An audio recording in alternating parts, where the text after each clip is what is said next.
Hello, everybody. Thank you. Thank you so much. Everybody have a seat. Have a seat. Oh, it's good to be back. Good to be back in Annandale. Good to be back in Nova. How's everybody doing? I want to make a couple of acknowledgments. First of all, Congressman Jerry Connolly is here.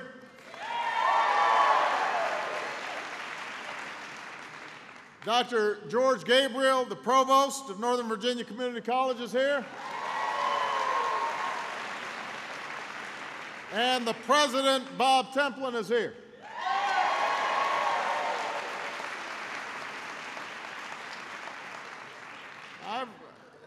It is great to be back. I keep on coming back because Jill Biden tells me to keep on coming back. I tend to listen to her. I always say Vice President Joe Biden's best quality is Jill Biden.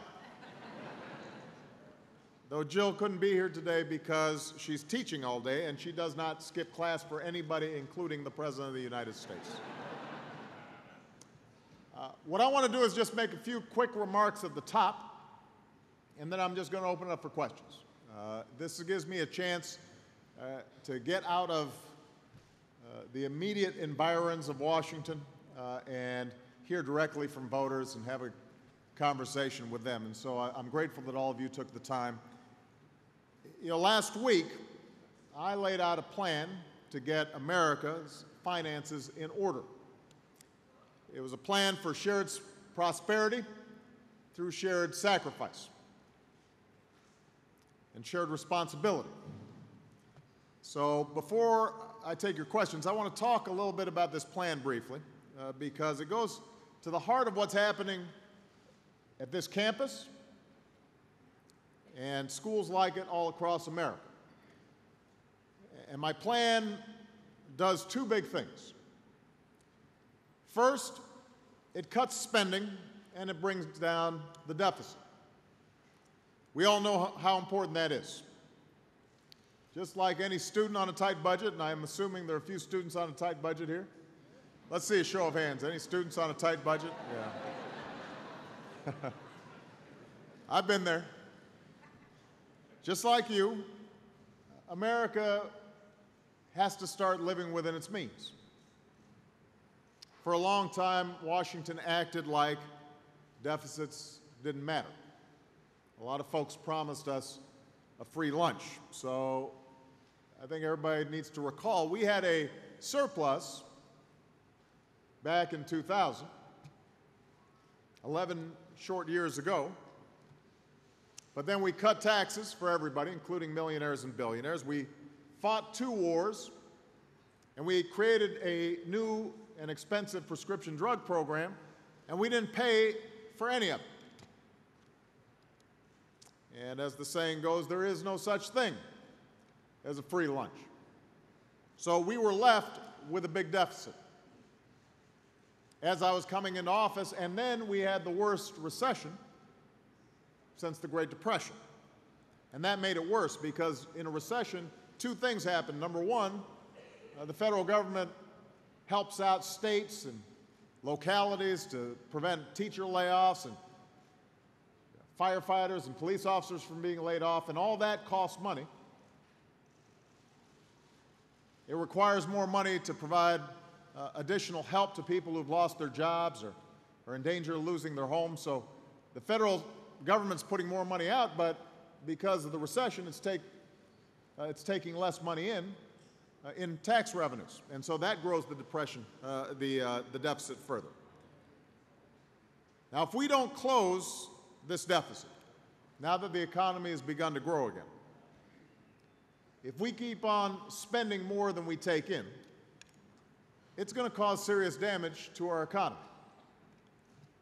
Companies might be less likely to set up shop here in the United States of America. It could end up costing you more to take out a loan for a home or for a car, because if people keep on having to finance America's debt, at a certain point they're going to start charging higher interest rates.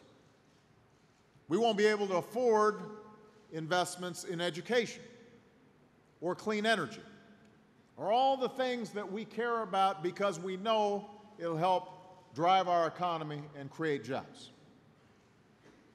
So we've got to tackle this challenge. And I believe the right way to do it is to live up to an old-fashioned principle of shared responsibility. That means everybody has to do their part. So what my plan does is it starts with combing the budget for savings wherever we can find it. And we had a good start a few weeks ago when both parties came together around a compromise that cut spending but also kept the government open and kept vital investments in things that we care about. We need to build on those savings. And I'm not going to quit until we found every single dime of waste and misspent money. We don't have enough money to waste it right now. I promise you that. We're going to check under the cushions, you name it. But finding savings in our domestic spending only gets you so far. We're also going to have to find savings in places like the defense budget. You know, as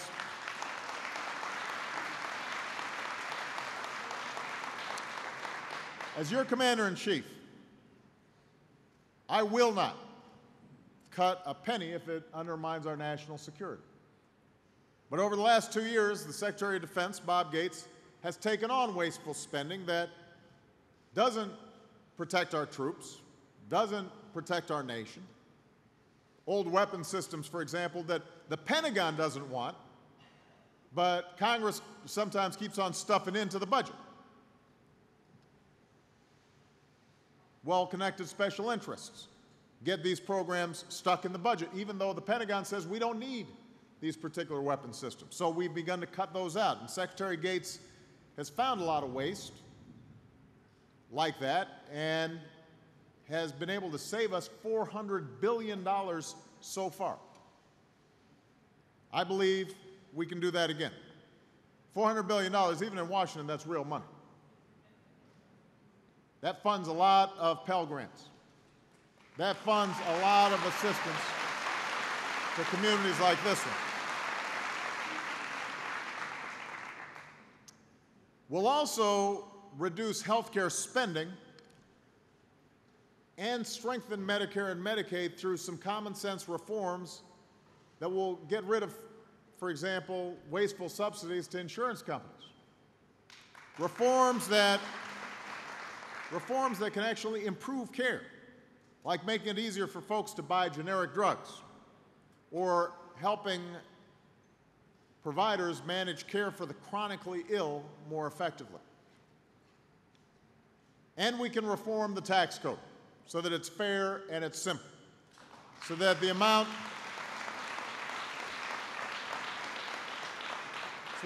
of taxes you pay doesn't depend on whether you can hire a fancy accountant or not. And we've also got to end tax cuts for the wealthiest Americans. Now,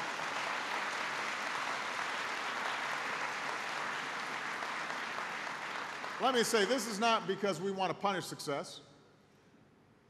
I suspect there are a bunch of young people in this gym that are going to end up being wealthy, and that's good. We want you to. We want you to be able to go out there and start a business and create jobs and put other people to work. That's the American way. But we are going to have to ask everybody to sacrifice, and if we're asking community colleges to sacrifice, if we're asking people who are going to see potentially fewer services in their neighborhoods to make a little sacrifice, then we can ask millionaires and billionaires to make a little sacrifice. We can't just tell the wealthiest among us, you don't have to do a thing. You just sit there and relax, and everybody else, we're going to solve this problem. Especially when we know that the only way to pay for these tax cuts for the wealthiest Americans is by asking seniors to pay thousands of dollars more for their health care, or cutting children out of Head Start, or doing away with health insurance for millions of Americans on Medicaid, seniors in nursing homes, or poor children, or middle-class families who may have a disabled child, an autistic child. This is not a trade-off that I'm willing to make. It's not a trade-off that I think most Americans think is fair, no matter what party you belong to. That's not who we are as a country. We're better than that. So that's the first part of the plan, cutting spending in a way that is fair and asks for shared responsibility. But here's the second part of the plan, and that's why I'm here at this campus today. Even as we're making sure that government lives within its means, we've still got to invest in the future. We've still got to invest in you. We've still got to strengthen the middle class, and we've still got to grow the economy. So yes, we're going to have to save wherever we can, and my proposal makes some tough cuts to some worthy programs and services that if we were in better times, I'd continue to fund. But I'll tell you what I'm not going to do. We're not going to reduce the deficit by sacrificing investments in our infrastructure. We're not going to allow our roads and our bridges to grow more and more congested while places like China are building new roads and new airports and thousands of miles of high-speed rail. If we want businesses to locate here in the United States of America and create jobs here, we've got to make sure that America is built to compete. We've got to have the best roads. We've got to have the quickest trains. We have to have the fastest broadband networks. That's who we are. Some folks in Washington also want to close the deficit by gutting our investments in things like clean energy, or medical research, or basic science. That's not a viable choice. America's always been the world's engine of innovation and discovery. That's who we are. That's how we prospered. I don't want other countries to lead in the industries of tomorrow. I want new technologies invented here in the United States. I want new solar panels and wind turbines and fuel-efficient cars and advanced batteries all to be made right here in the United States of America. I want us to invent them right here.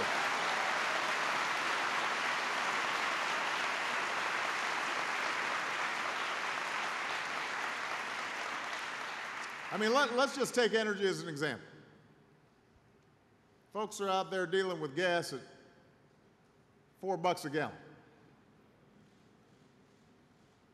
It's just another hardship, another burden at a time when we're just coming out of a recession and things are already pretty tight for folks. Now, whenever this happens, just like clockwork, you see politicians going in front of the cameras, and they'll say they've got a 3-point plan for $2 a gallon gas.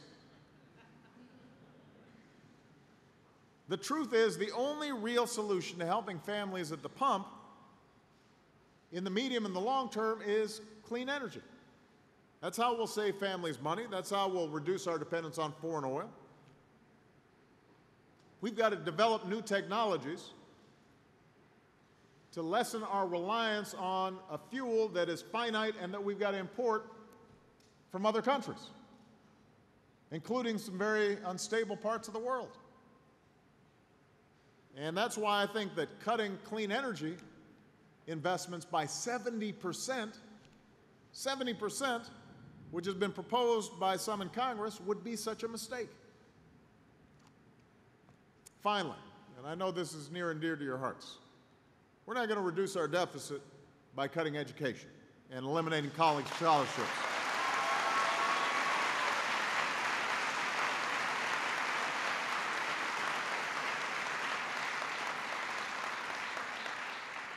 In a world where our students face stiff competition from students from other countries, why would we make it harder for you to compete?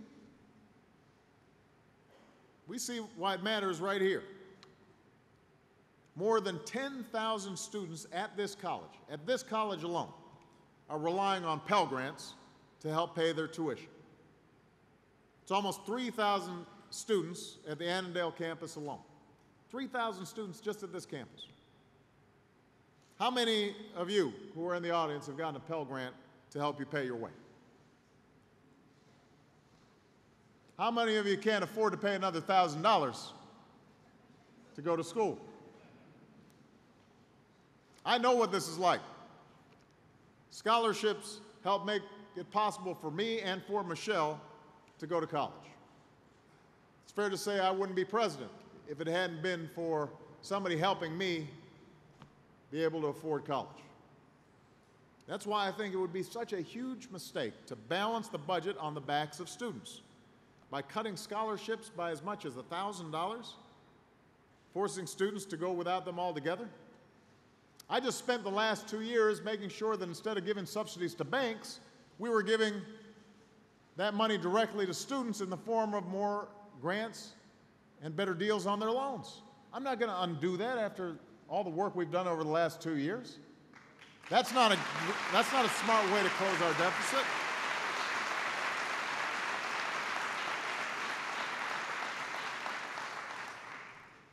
So that's the bottom line. Just as it would undermine our future to ignore our deficits, it would also undermine our future to ignore the promise of students like you.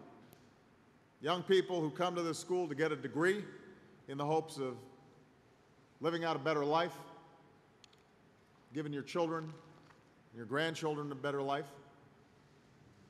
That's the core of the debate that we're having right now.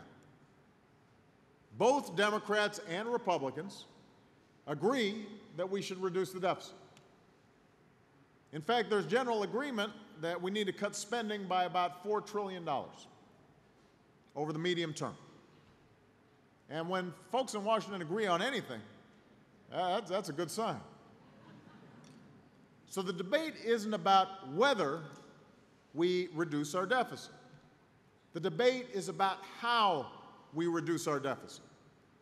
And my view is we need to live within our means while still investing in our future, cutting where we can while investing in education, investing in innovation, investing in infrastructure, and strengthening the safety net provided by programs like Medicare so that they're there for this generation and for next generations.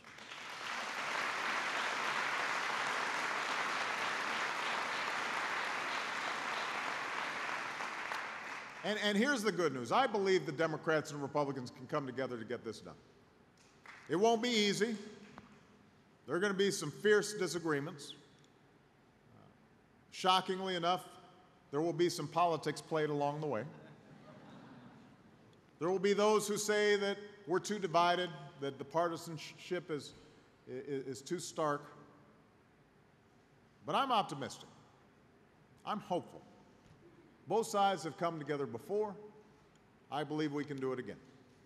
And here's why this is important.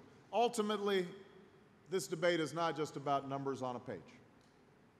It's about making sure that you can make the most of your futures, that you can find a good job and achieve the life that you're studying for, in a nation that's prosperous and rich with opportunities for anybody who's willing to work hard to get ahead.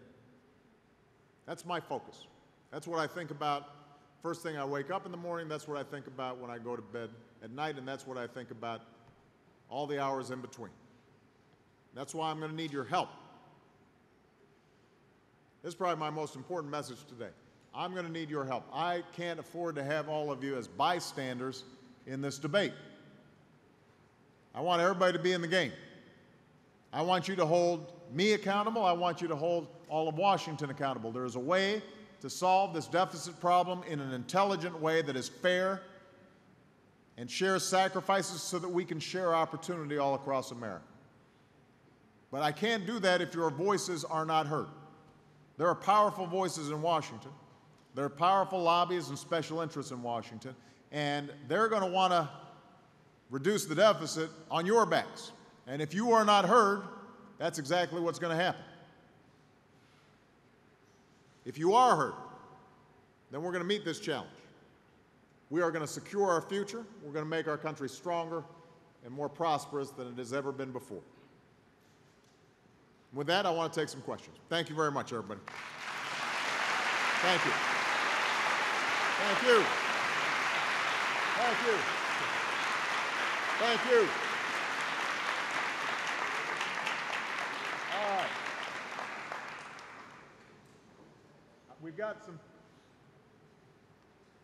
Testing. There we go.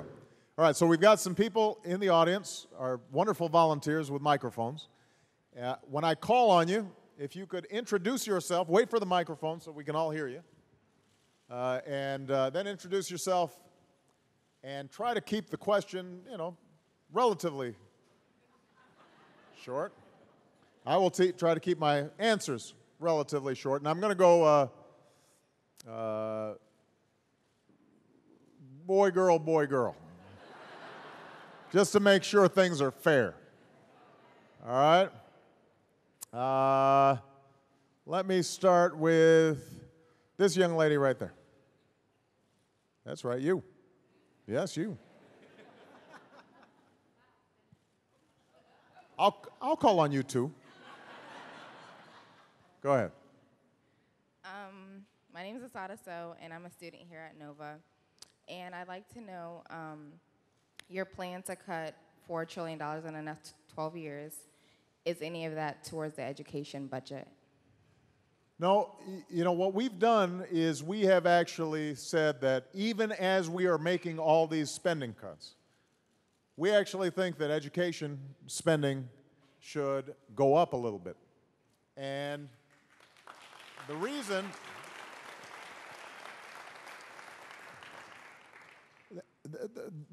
is not that money solves all the problems in education, it doesn't. But whether it's K through 12 or higher education, money does make a difference if it's used intelligently. So, for example, what we're doing at the K through 12 level is we've designed a program called Race to the Top. And it's a pretty straightforward program. What it says to school districts and states all across the country is, in addition to the usual money that you get for disadvantaged kids, the usual money that you get for disabled kids, most of which is given out in formulas, so it just depends on how many kids are there and how many kids are disadvantaged or disabled. We're also going to have a little bit of money that we save to give to schools and school districts that are really digging deep to reform themselves and to find new ways to improve performance.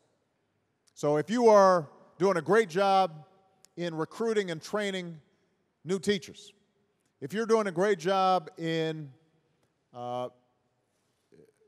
lifting up schools that are underperforming, and there are about 2,000 schools in the country that are what are called dropout factories. I mean, they just are not doing the job. So if in that state you say, we've got a special plan to make sure those schools are doing a great job. If you've got innovative programs in math and science education, if you're doing some things that increase accountability, improve excellence, then we're going to give you a little extra money. But you're going to have to reform to do it. So the idea is not just spending more money for its own sake. It's tying more money to improve performance and real reform. That's what we're doing at K through 12. Now, what we're doing at the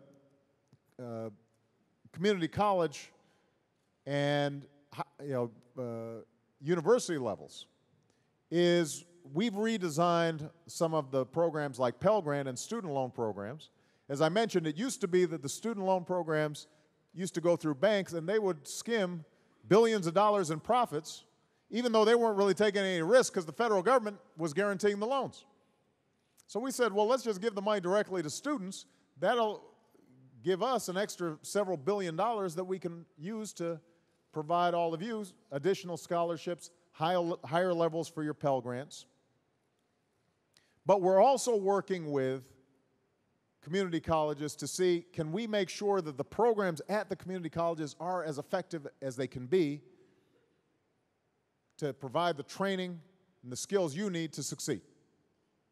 So, for example, one of the things that we're doing is identify where are the jobs of the future. Can we get the private sector and businesses to help design curriculums ahead of time so that young people, when they go through it, and if they're taking out these loans and making these big investments, they know there's going to be a job at the end of the tunnel. So we need more money, but we also need more reform. And in order to provide more money for education, we're having to make some cuts in some other areas that are going to be difficult in some cases. I mean, I just mentioned the defense budget, for example. There's certain aspects of the defense budget that I will not touch. For example, making sure that our troops have the equipment they need to be safe when they're in theater. Making sure that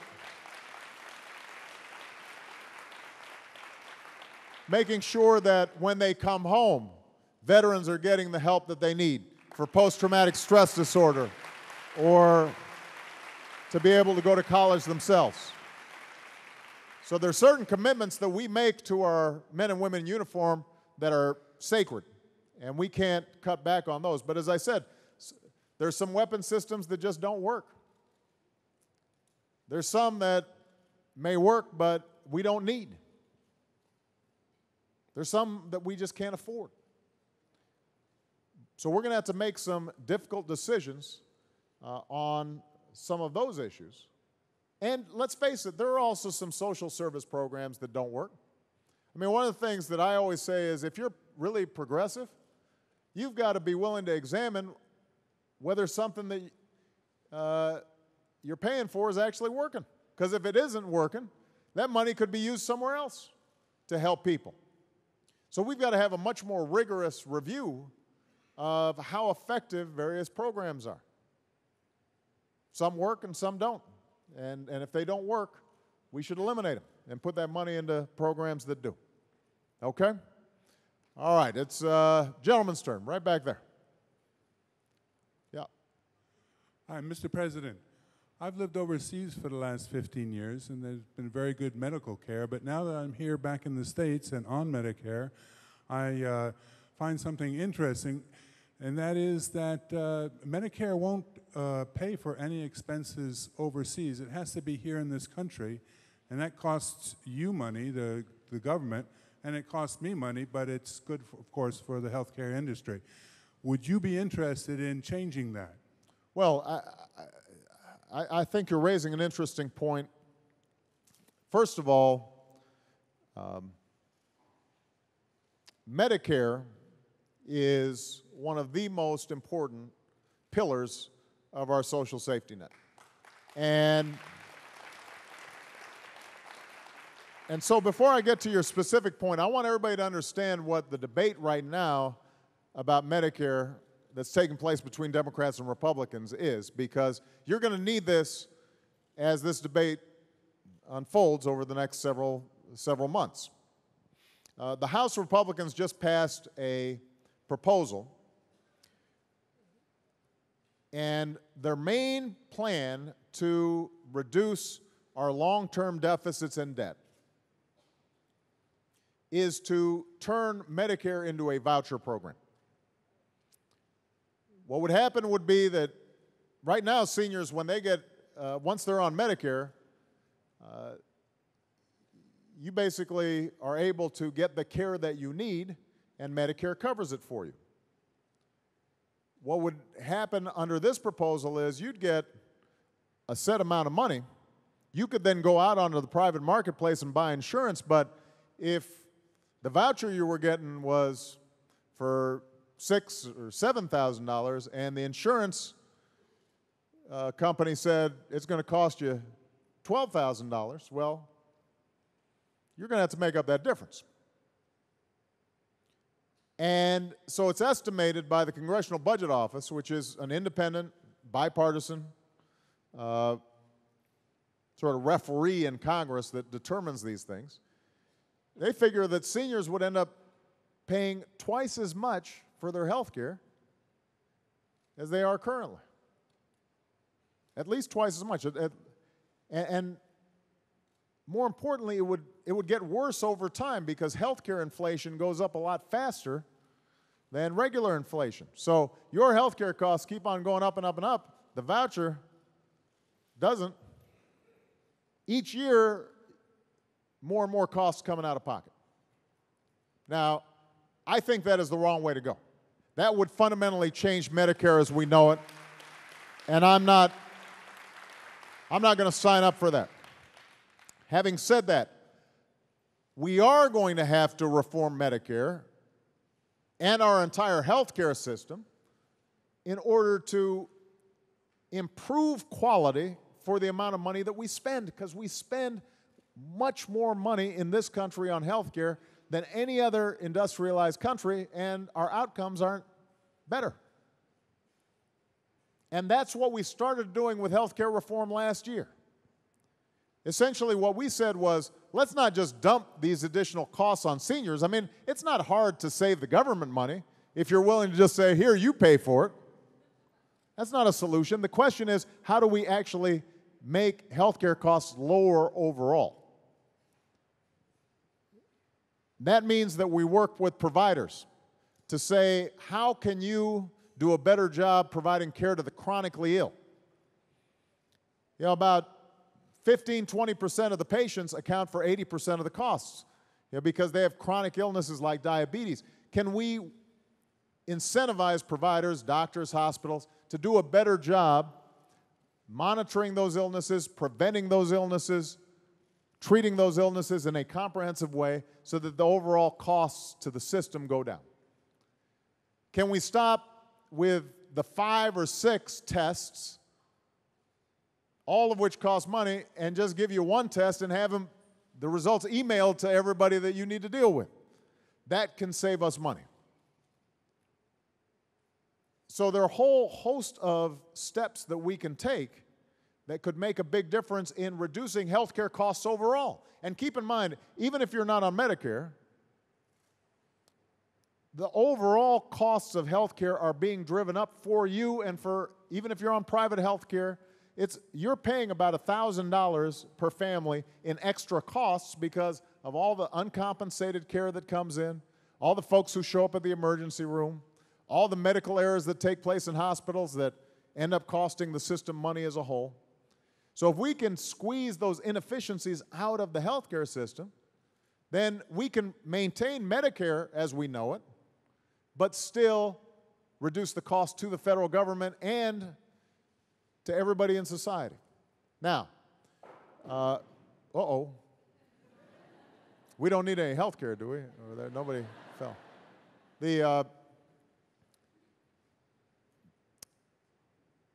To get to your question then, my preference would be that you don't have to travel to Mexico or India to get cheap health care. I'd like you to be able to get it right here in the United States of America. That's high quality. So before we went on the path of you can go somewhere else to get your health care, let's work to see if we can reduce the cost of health care here in the United States of America.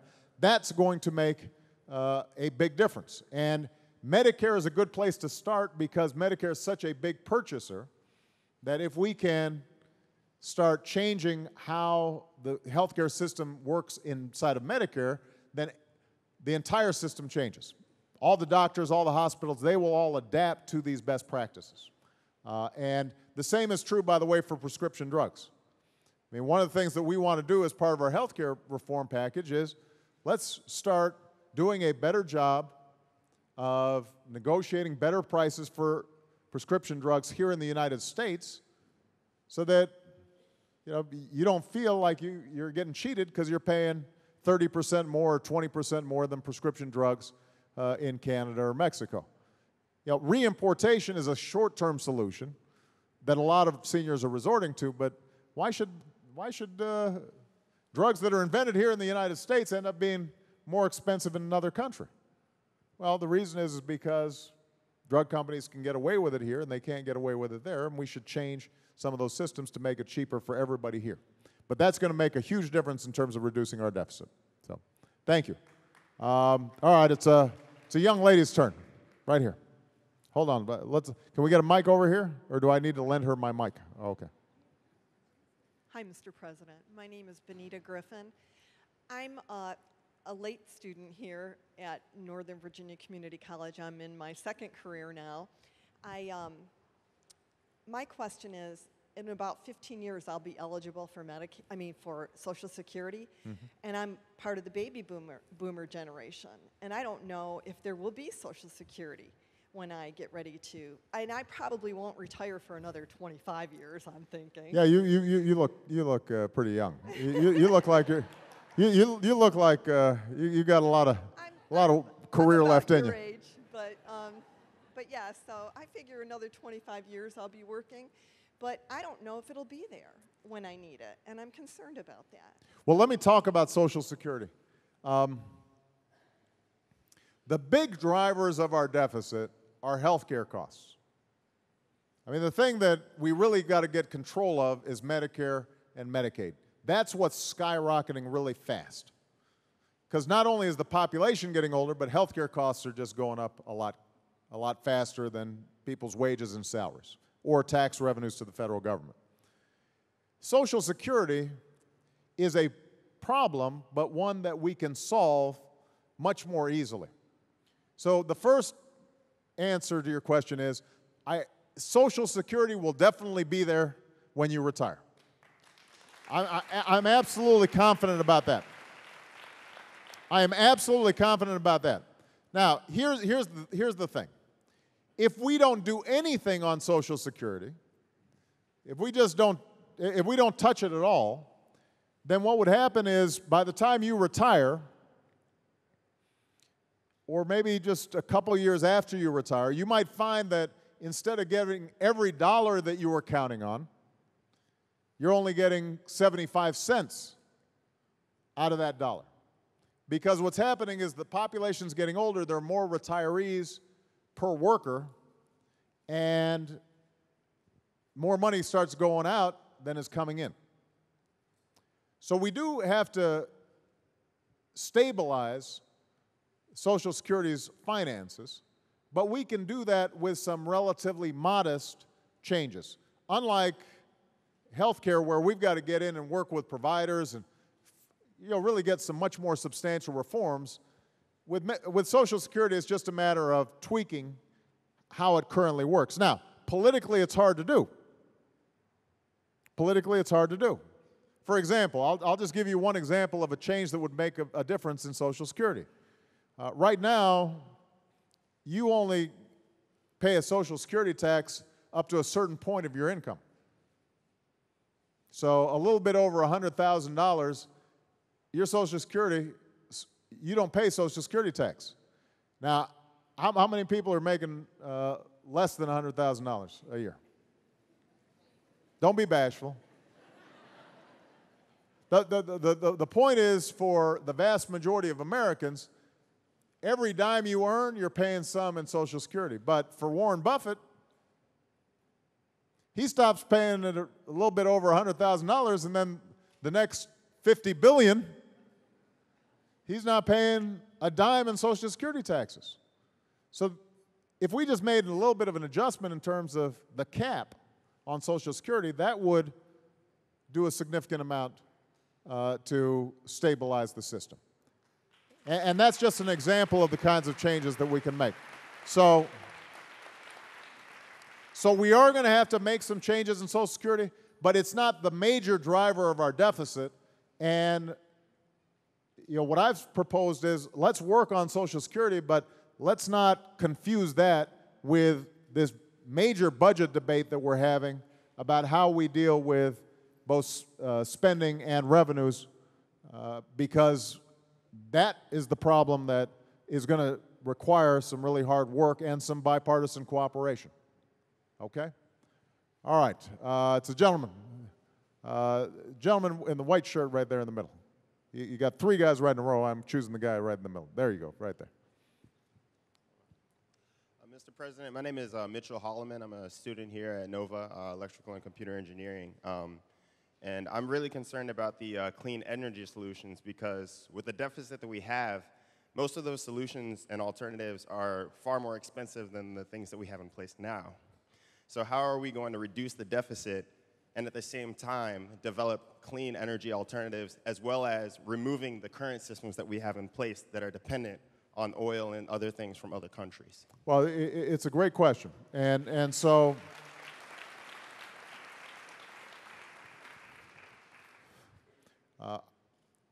Let me start with gas prices, because I know that that's on everybody's minds, and it'll, you can sit down. You know, I'll admit to you, it's been a while since I filled up at the tank, filled up at the pump. You know, Secret Service doesn't let me get out, and they don't let me drive anymore. But it wasn't that long ago that I did have to fill up my gas tank, and I know that if you've got a limited budget and you just watch that hard-earned money going away to oil companies that will once again probably make record profits this quarter, it's pretty frustrating. And if you're driving out of necessity 50 miles a day to work, and you can't afford to buy some fancy new hybrid car, so you're stuck with the old beater that is getting you 8 miles a gallon, that's pretty frustrating. Now, I wish I could tell you that there was some easy, simple solution to this. It is true that a lot of what's driving oil prices up right now is not the lack of supply. There's enough supply. There's enough oil out there for world demand. The problem is that oil is sold on these world markets, and speculators and people make various bets. And they say, you know what, we think that maybe there's a 20% chance that something might happen in the Middle East that might disrupt oil supplies, so we're going to bet that oil is going to go up real high, and that spikes up prices significantly. We're now in a position where we can investigate if there's unfair speculation. We're going to be monitoring gas stations to make sure there isn't any price gouging that's taking advantage of consumers. But the truth is that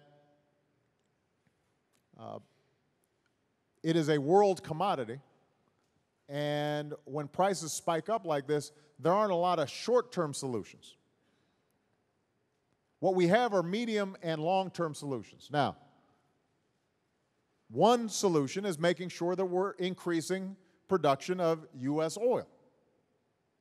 And we have actually continually increased U.S. production, so U.S. production is as high as it's ever been.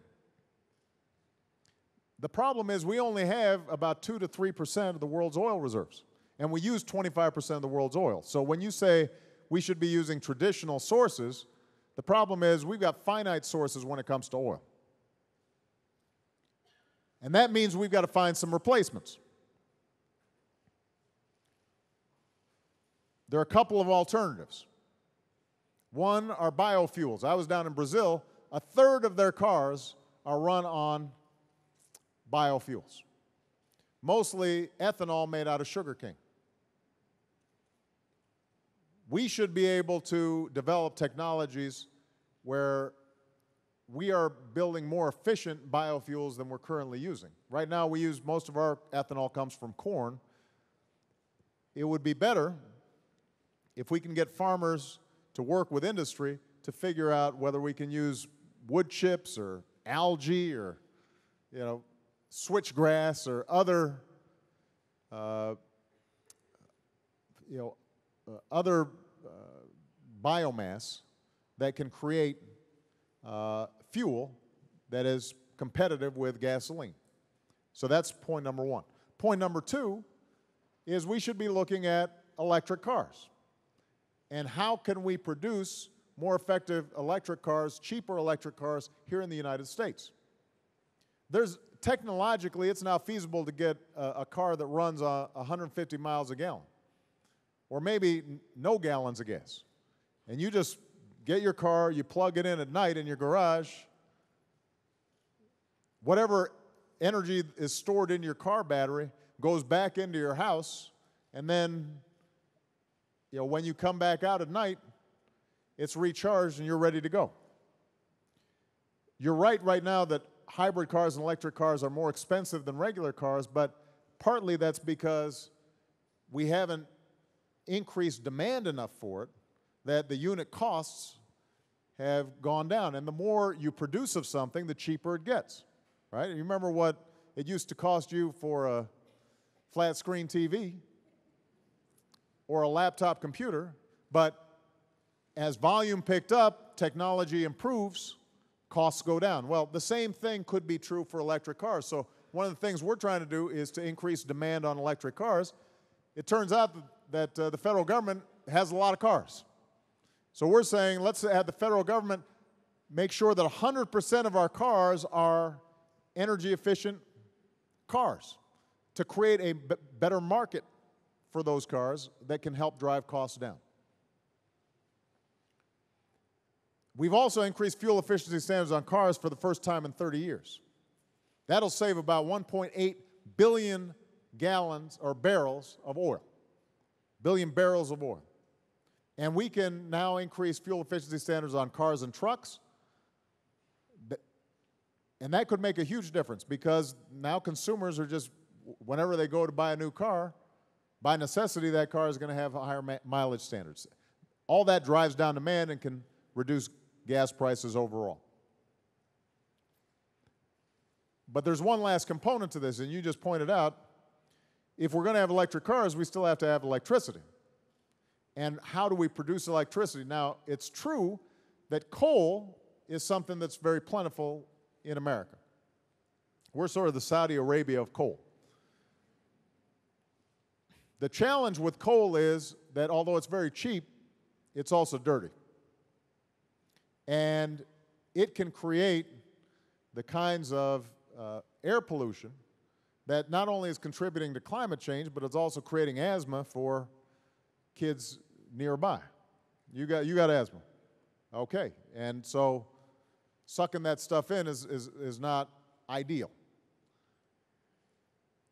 So what we've said is let's invest in clean coal technology that potentially can capture some of these particulates and some of the carbon dioxide that's going into the atmosphere. If we can do that in a energy efficient, in a cost efficient way, then that would be hugely helpful to us. But we also have to look at other ways of generating electricity. It's true that solar and wind right now are more expensive than coal, for example, or natural gas. But that doesn't mean that it'll always be the case. It just means that we haven't developed the technologies to maximize our ability to capture and store electricity through those means. I just mentioned natural gas. We have a lot of natural gas here in this country. The problem is that extracting it from the ground, the technologies aren't as developed as we'd like, and so there are some concerns that it might create pollution in our groundwater, for example. So we've got to make sure that if we're going to do it, we do it in a way that doesn't poison people. The point is that there's not going to be any single silver bullet. What we've got to do is develop all these energy alternatives. All of them, though, are going to require some investment in new ways of thinking, new basic science, new research, and typically no single company is going to be making those investments because it's not profitable for them to do it. And that means that the federal government historically has stepped in and said, you know what, we'll make this investment in basic research and then we'll let somebody else commercialize it and make money on it. That's how we invented the internet. That's how we invented the GPS system. That's how we invented the barcode. Those were all federal investments that eventually spread out throughout the economy and made everybody richer and better off. And that's what we've got to do with energy as well, but that requires an investment, and I'm prepared to make that investment. I think we all should be. All right? Thank you. All right. It's young lady's turn, right there. Yeah.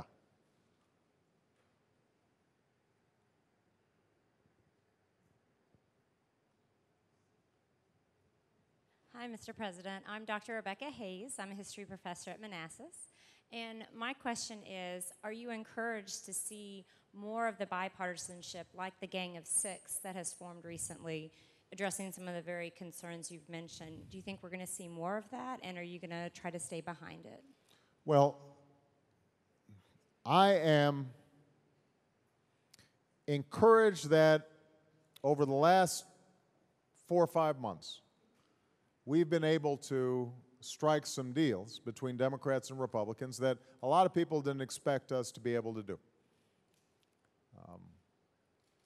You know, our conflicts and our disagreements tend to get more attention than our agreements. And, you know, the easiest way to be on TV is to call somebody a name. Right? I mean, if you say something mean about somebody, that'll get you on TV. If you say something nice about somebody, everybody, you know, you figure that's boring. I'm not interested. So I think that there is a huge opportunity for us to be able to work together, particularly on this deficit issue. As I said, we now agree that it's a problem. Everybody agrees it's a problem. Everybody agrees about how much we have to lower the deficit by over the medium term, and that we've got to deal with long-term health care costs in order to get this under control. So it's pretty rare where Washington says, this is a problem, everybody agrees on that, and everybody agrees on about how much we need to do to solve the problem. The big question that is going to have to be resolved is, how do we do it? And there is, I don't want to lie to you, there is a big philosophical divide right now. I believe that you've got to do it in a balanced way. I believe that you've got to, yes, have spending cuts, but you can't cut things like education or basic research or infrastructure down to the bone. I believe that people who have been really blessed in the society like me and have, you know, a very, very, very good income can afford to pay a little bit more. Nothing crazy. Just go back to the rates that existed when Bill Clinton was president. That wasn't that long ago.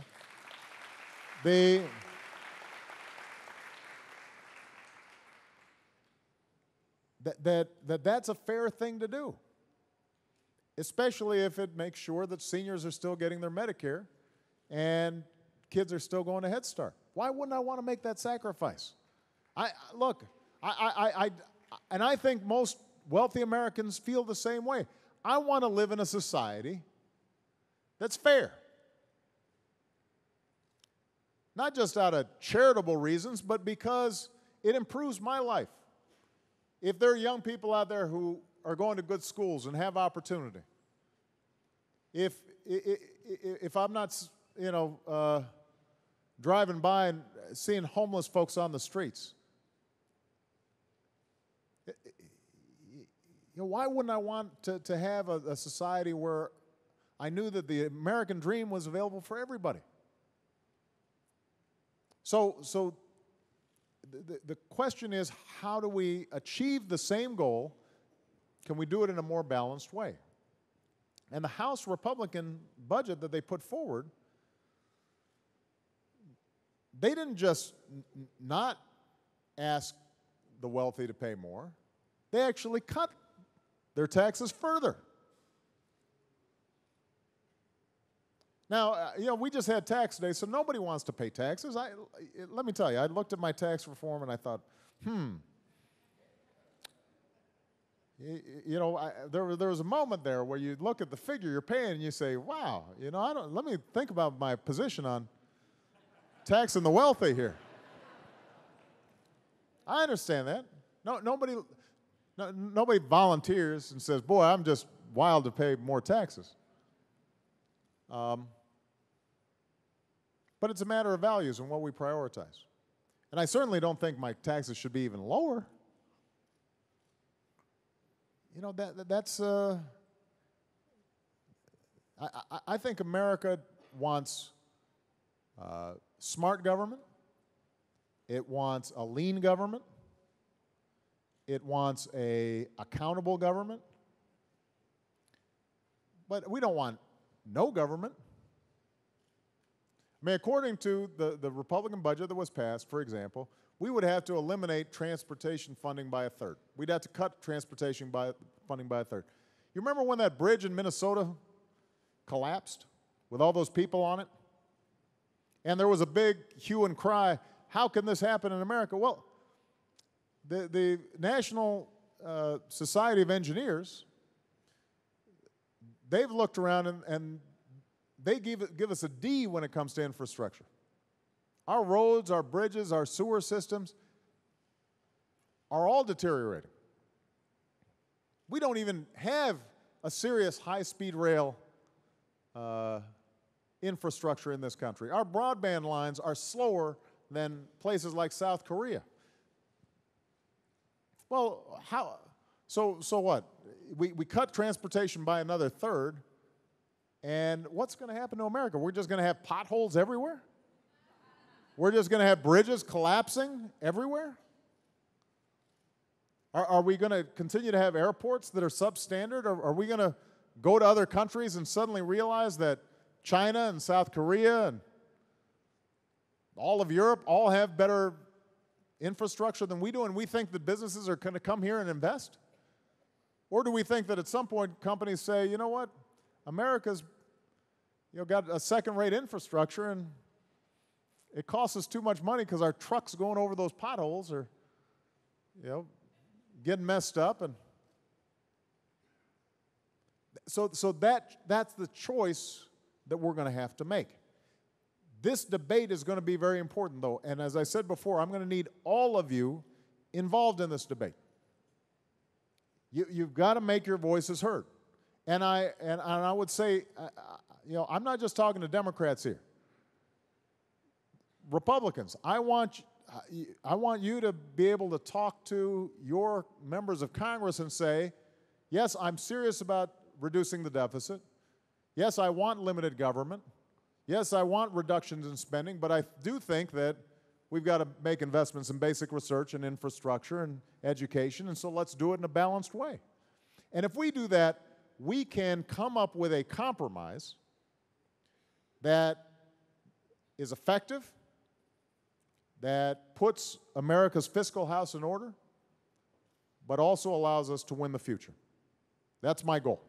I'm going to need your help, though. Thank you very much, everybody. God bless you. Thank you.